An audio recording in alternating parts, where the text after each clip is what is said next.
Hello, Cancer. Love reading para sa Cancer.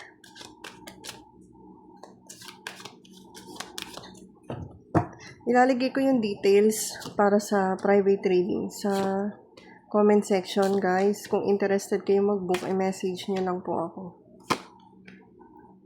Kasi palagi may nagtatanong, babalik pa ba yung 300 pesos na reading? Kaya, ayan. Nalagay ko sa comment section, ha? Nasa likod ng deck. Parang meron kang mga ayaw sabihin sa ibang tao ngayon, or yung iba naman dito, merong energy ng deception, stealing. Yun na pipick up ko. Energy ng person mo, ikaw, at yung connection nyo.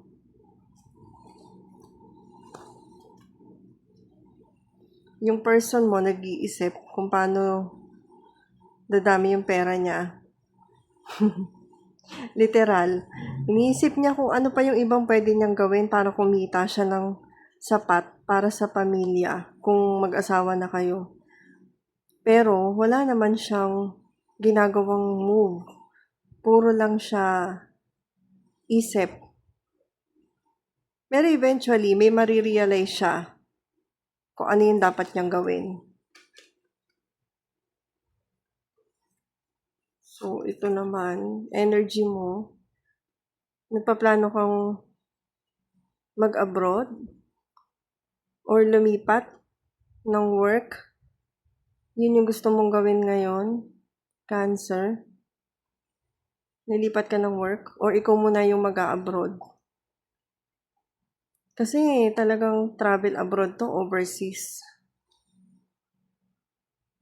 So, ang iniisip mo, Cancer, ay yung work overseas.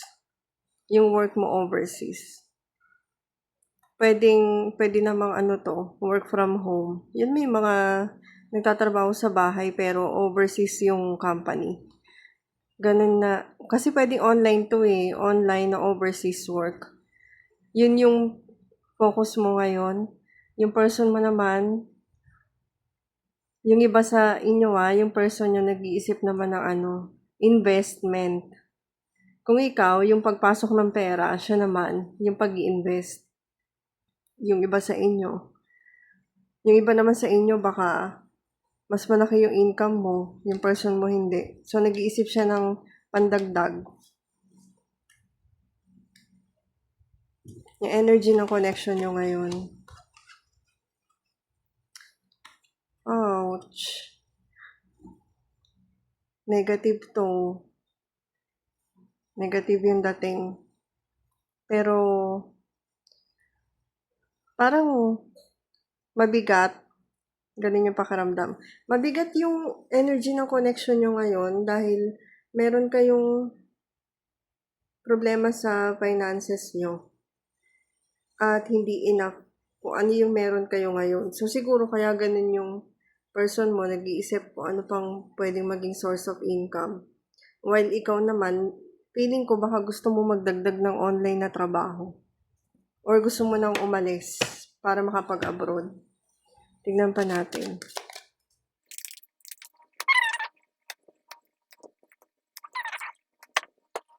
Yung energy ng person mo ngayon, puro lang siya overthink.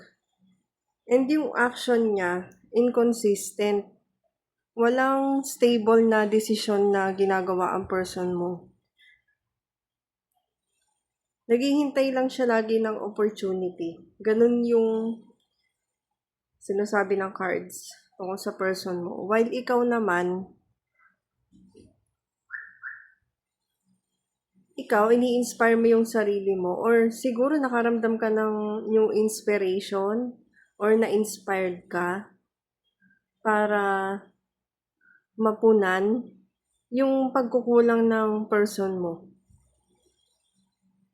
And yung iba naman sa inyo, Cancer, na sa sense ko na natural na sa inyo yung parang sinasalo nyo yung person nyo.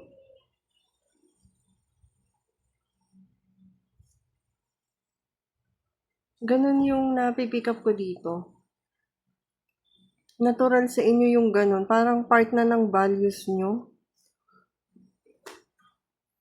Ang star card, hope, and healing. So, umaasa kayo na yung person nyo gagawa ng hakbang or magkukusa kung wala man siyang pagkukusa.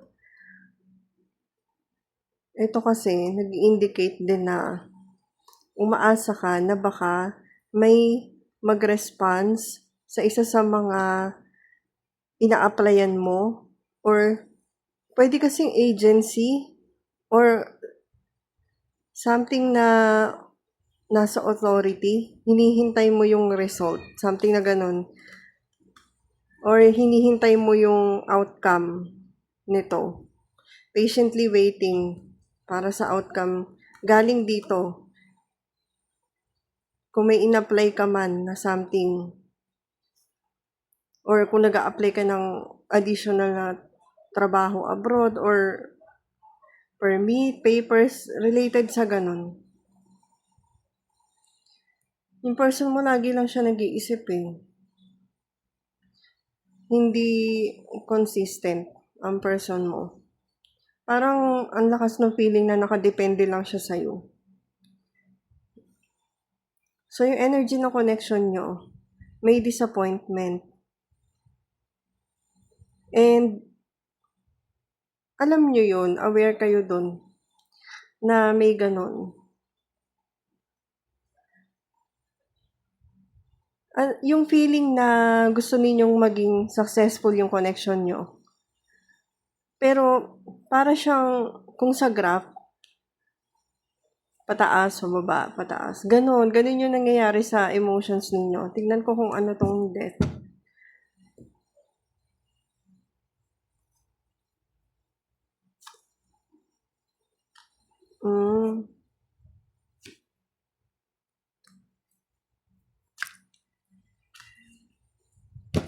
Yung death, ang nasisense ko dyan, maraming kailangang i-work out pagdating sa connection ninyo. Yung cooperation, yung courage, strength, ganyan. And yung plans.